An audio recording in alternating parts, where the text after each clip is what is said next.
పసితనంలో బొద్దుగా ఉంటేనే అందం.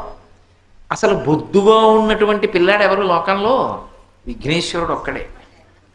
చాలా అందంగా అనిపించే పిల్లవాడి రూపము అనాలంటే విఘ్నేశ్వరుడు వినా ఇంకొకడు లేడు అసలు దేవతల్లో. పిల్లలు బొద్దుగా ఉండి ఆడుకుంటున్నారు అనుకోండి, వెంటనే వెళ్ళి ఎత్తుకుని బొగ్గ ఇలా గిల్లి కొబ్బరి ముక్కలా భలే ఉందిరా అని బొగ్గ అంటాం. సన్నగా పీలగా ఉన్నాడు అనుకోండి, ఏమమ్మా ఏం అన్నం తిండా ఏమిటి అలా ఉన్నాడు ఏంటి ఆ పిల్లాడు అంటాం. పిల్లలు బొద్దుగా ఉంటే ముద్దుగా ఉంటారు. దేవతా స్వరూపాలన్నిటిలోనూ బొద్దుగా ఉండే ముద్దైన పిల్లాడు ఎవరంటే విఘ్నేశ్వరుడు ఒక్కడే. ఆయన లంబోదరం. పిల్లలకి నాట్యం చేసే అలవాటు, పాటలు పాడే అలవాటు ఉంటుంది. విఘ్నేశ్వరుణ్ణి చూడండి, నాట్యం చేస్తాడు. సాధారణంగా నాట్యం ఎప్పుడు చేస్తారు? మనసు బాగా ఉల్లాసంగా సంతోషంగా ఉందనుకోండి, అప్పుడు నాట్యం చేస్తారు. ఏడుస్తూ కూర్చుని ఉన్నాడు అనుకోండి, అప్పుడు నాట్యం ఏం చేస్తాడు వాడు? ఆయన నృత్య గణపతి అని ఒక గణపతి స్వరూపం ఉంది. ఎందుకు నృత్యం చేస్తాడంటే, ఒకానొకప్పుడు చంద్రుడు తప్పు చేశాడు. ఆయన చంద్రలోకానికి వెడితే నేను అందంగా ఉంటాను, ఆయన బొద్దుగా ఉన్నాడు, మరుగుజ్జు రూపంలో ఉన్నాడని ఆయన్ని చూసి నవ్వాడు.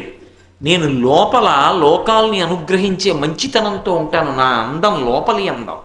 నువ్వు పైకి అందంగా ఉన్నానని అహంకారానికి పోయావు. అహంకారం చెడ్డ గుణం, నీకు లోపలి అందం లేదు. అందుకని శపించాడు, నిన్ను చూస్తే అపనిందలు వస్తాయని. శపించింది చంద్రుణ్ణి. చంద్రుడు బుద్ధి తెచ్చుకుని ఆయన దగ్గరికి వచ్చి నాది పొరపాటు అయిపోయింది, ఇంకెప్పుడు నేను ఇలా ఎవరిని చూసి నవ్వనన్నాడు. అంటే విఘ్నేశ్వరుడు అనుగ్రహించాడు. సరే, నిన్ను చూస్తే అపనిందలు రావు. ఒక్క భాద్రపద మాసంలో శుక్లపక్షంలో చవితి నాడు నేను వరసిద్ధి వినాయకుడిగా అవతారం స్వీకరించిన రోజున నువ్వు ఏ రోజు నవ్వావో ఆ ఒక్కరోజు చూడకుండా ఉంటే చాలు. ఒకవేళ వినాయక వ్రతం చేసుకున్నా, వ్రతాక్షతలు తల మీద వేసుకున్నా చూసినా కూడా పర్వాలేదు అని దానికి మళ్ళీ మినహాయింపునిచ్చాడు. అప్పుడు ఎవరు సంతోషించాలి? నిజానికి అమ్మయ్యా నా శాపం పోయిందండి అని చెప్పి చంద్రుడు సంతోషించాలి. సంతోషించి ఆనందం పట్టలేక ఆయన గంతులేసి నాట్యం చేయాలి.